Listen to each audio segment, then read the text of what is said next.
శ్రీదేవి కూతుర్ని టాలీవుడే కాపాడాలి. గత కొన్ని రోజులుగా జాన్వీ కపూర్ వరుస డిజాస్టర్లు మూటగట్టుకుంటున్న విషయం తెలిసిందే. ముఖ్యంగా బాలీవుడ్లో ఇటీవల పరం సుందరి అంటూ ప్రేక్షకుల ముందుకు వచ్చిన ఈమె ఈ సినిమాతో భారీ డిజాస్టర్ను మూటగట్టుకుంది.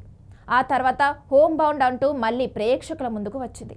అయితే ఆ సినిమాను సరైన ప్రమోషన్స్ లేకపోవడం వల్లే ఈ చిత్రం విడుదలైన విషయం కూడా చాలా మందికి తెలియదు అని చెప్పాలి. అలా ఈ సినిమా మొదటి రోజు కేవలం 30 లక్షలు మాత్రమే వసూలు చేసి డిజాస్టర్గా నిలిచింది. అయితే ఈ సినిమా ఆస్కార్ ప్రదర్శనకు ఎంపికైన విషయం తెలిసిందే.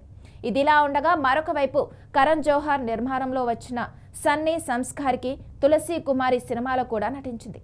వరుణ్ ధావన్ హీరోగా నటించారు. భారీ అంచనాల మధ్య పెద్ద ఎత్తున ప్రమోషన్స్తో ఈ సినిమాను ప్రేక్షకుల ముందుకు తీసుకొచ్చారు. అక్టోబర్ 2న విడుదలైన ఈ సినిమా కథ రొటీన్ కథ కావడంతో ప్రేక్షకులు దీనిని ఆదరించలేకపోతున్నారు. ఇలా వరుసగా బాలీవుడ్లో 3 చిత్రాలు చేస్తే 3 చిత్రాలు కూడా డిజాస్టర్ కావడం ఆశ్చర్యంగా మారింది. అయితే ప్రస్తుతం అమ్మడి చూపు టాలీవుడ్ పైనే పడింది అని చెప్పడంలో సందేహం లేదు. ఇక విషయంలోకి వెళ్తే గత ఏడాది కొరటాల శివ దర్శకత్వంలో ఎన్టీఆర్ హీరోగా వచ్చిన చిత్రం దేవర.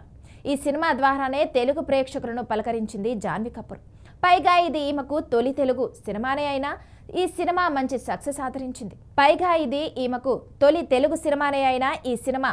సక్సెస్ అందించింది. ఇప్పుడు బుచ్చిబాబు సనా దర్శకత్వంలో రామ్ చరణ్ హీరోగా నటిస్తున్న పెద్ది సినిమాలో కూడా జాన్వీ కపూర్ హీరోయిన్గా నటిస్తుంది. దీనికి తోడు నాని హీరోగా నటిస్తున్న ది ప్యారడైస్ సినిమాలో కూడా జాన్వీ కపూర్ నటిస్తుంది.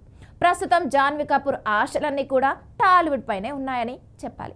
ఎందుకంటే కొంతకాలంగా బాలీవుడ్ పైనే ఆశలు పెంచుకున్న ఈ ముద్దుకుమ్మకు అక్కడ కనీసం ఒక్క సినిమా కూడా మంచి విజయాన్ని అందించలేకపోయింది. దీంతో ఇప్పుడు ఈమె కెరీర్ ముందుకు సాగాలి అంటే ఈమెను టాలీవుడ్ సినీ పరిశ్రమ మాత్రమే కాపాడాలి అంటూ జాన్వీ కపూర్ అభిమానులు కూడా కామెంట్ చేస్తున్నారు. నిజానికి గ్లోబల్ స్టార్ రామ్ చరణ్ ఈ పెద్ది సినిమా కోసం ఏ రేంజ్లో కష్టపడుతున్నారో ప్రత్యేకంగా చెప్పాల్సిన పని లేదు. ఇప్పటికే ఈ సినిమా నుంచి వచ్చిన చిన్న గ్లింప్స్ కూడా సినిమాపై అంచనాలు పెంచేశాయి. అలాగే నాని ది ప్యారడైస్ మూవీపై కూడా అంచనాలు ఏ రేంజ్లో ఉన్నాయో అందరికీ తెలుసు. ఈ 2 సినిమాల్లో ఇప్పుడు జాన్వీ కపూర్ అవకాశం అందుకుంది. 2 కూడా బ్లాక్ బస్టర్ దిశగానే అడుగులు వేస్తున్నాయి. మరి వరుస ఫ్లాప్లతో సతమతమవుతున్న జాన్వీ కపూర్ను టాలీవుడ్ మాత్రమే కాపాడాలి. మరి జాన్వీ కపూర్కి టాలీవుడ్ పరిశ్రమ ఎలాంటి సక్సెస్ని అందిస్తుందో చూడాలి.